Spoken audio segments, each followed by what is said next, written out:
नमस्कार. आजचा विषय थोडा वेगळा आहे.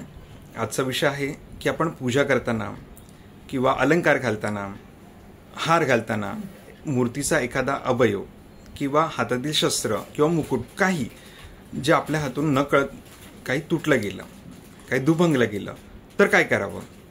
तर सर्वात प्रथम आपण शक्य असेल तर गुरुजींना बोलावून त्वरित उत्तरपूजा करून मूर्तीचं विसर्जन करावं.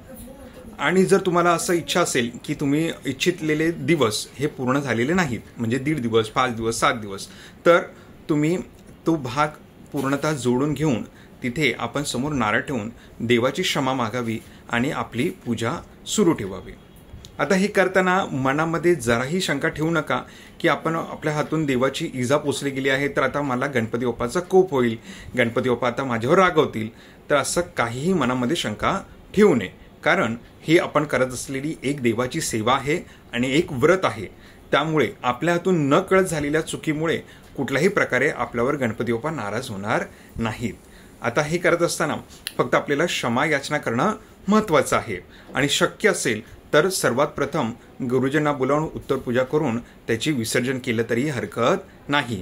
जर तुमचे दिवस पूर्ण जरी झाले नाहीत तरी देखील तुम्ही विसर्जन करत असाल तरी पुढल्या वर्षीपासून ते तुमचं नियमितप्रमाणे व्रत हे सुरू राहणार आहे. त्यामुळे तुमच्या मनात अखंड व्रताची खंड पडल्याचा शंकाही ठेवू नये.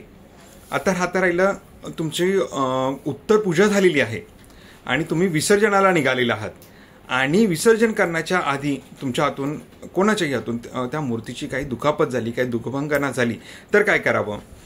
तर ह्यावेळी तर तुम्ही उत्तरपूजा केल्यानंतर तुमच्या देवाचं देवतत्व हे आपण निघालं असं आपण मानतो.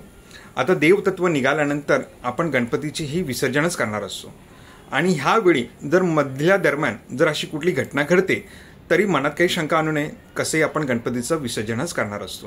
त्यावेळी देखील देवासमोर सांगता करून, नमस्कार करून, देवाची क्षमा मागून गणपती बाप्पाचं विसर्जन करावं आणि पुढल्या वर्षीपासून आपला नियमित हे व्रत चालू ठेवावं. नमस्कार.